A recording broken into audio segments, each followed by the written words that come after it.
Okay, so I'm going to go over this exercise about compound interest. I've gone ahead and done the math here. Just going to go over how to get the answers and just make sure we did it right. So as you can see, I have the answers right here for each question. So let's go ahead and get started. So we go over to moneychip.com. It's the compound interest calculator right here. So if you go ahead and put our inputs, current principal, we don't have any money in the bank. So for the first exercise, we are a 22-year-old college graduate who just started working and we don't have any money. So we're trying to save $730 a year. So we're going to put annual here under annual addition, $730. Under the years to grow, if we start at 22 and we end at 65, that's going to be 43 years. So go ahead and put 43 years.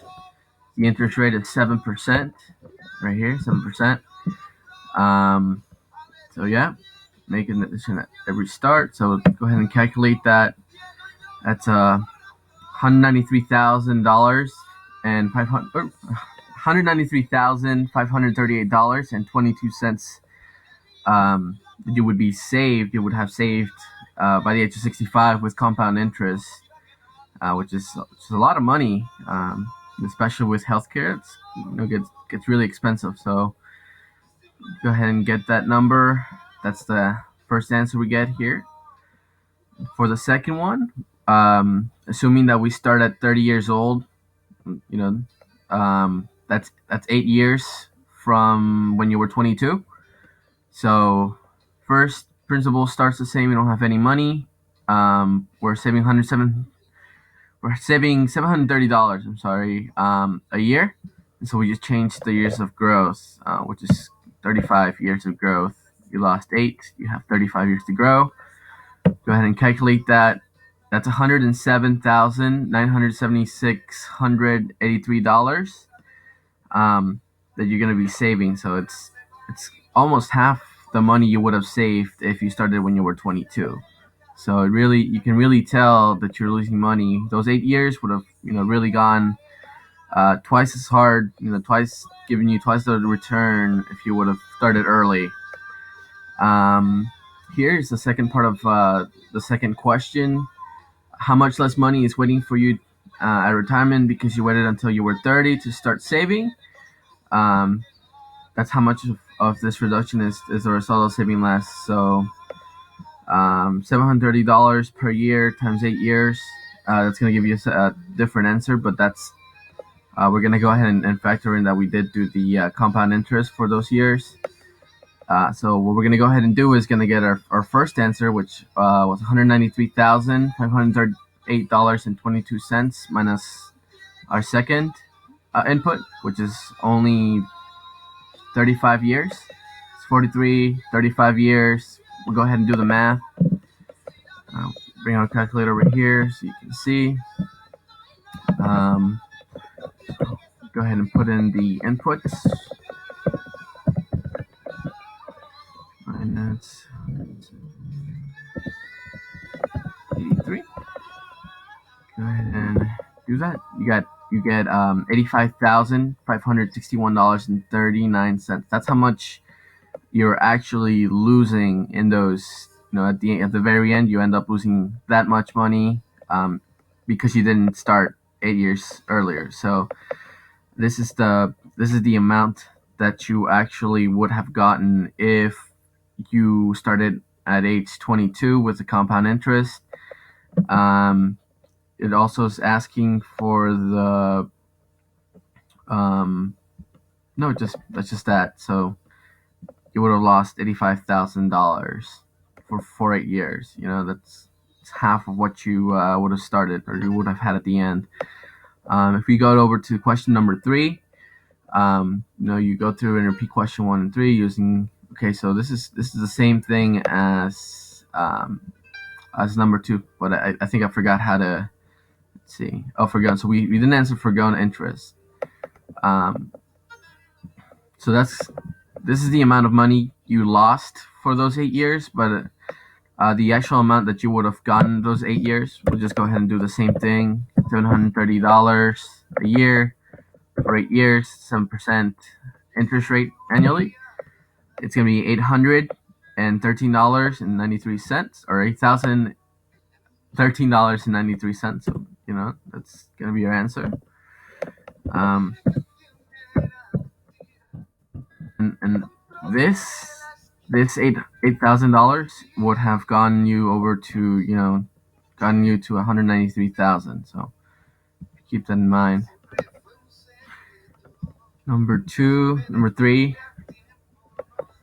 Go over to number 3. You're doing the same thing, same question. You're just assuming that you're putting $1 more a day. So at the end of the year, you're gonna be having $1,095 a year instead of $2, which is $730. So same process. 105 years to grow from 22 to 65 is going to be 43, 7% annual interest rate. That's going to be $290,307.33 that you would be saving over a 43-year period with compound interest. So we'll go ahead and have it right here. The second question is, what if you waited till 30? So if you waited to 30, that's 8 years. That's 35 years of growth. Same percent, same annual amount saving. So this time you only get $161,965.24. So still about $130,000 that you're missing out for 8 years that you could have saved. So we move over to question C. How much of your retirement fund is lost as a result of foregoing savings according to moneychip.com? So we can go ahead and do $290,307.32 minus what we got in our second answer right here. So just to make sure we have it correct, we'll go ahead and use the calculator. 90.07.3 161 654 $128,342.09. Okay. The foregoing interest is going to be the amount for 8 years at $1,095 a year with a 7% interest rate. Go ahead and calculate that. Okay.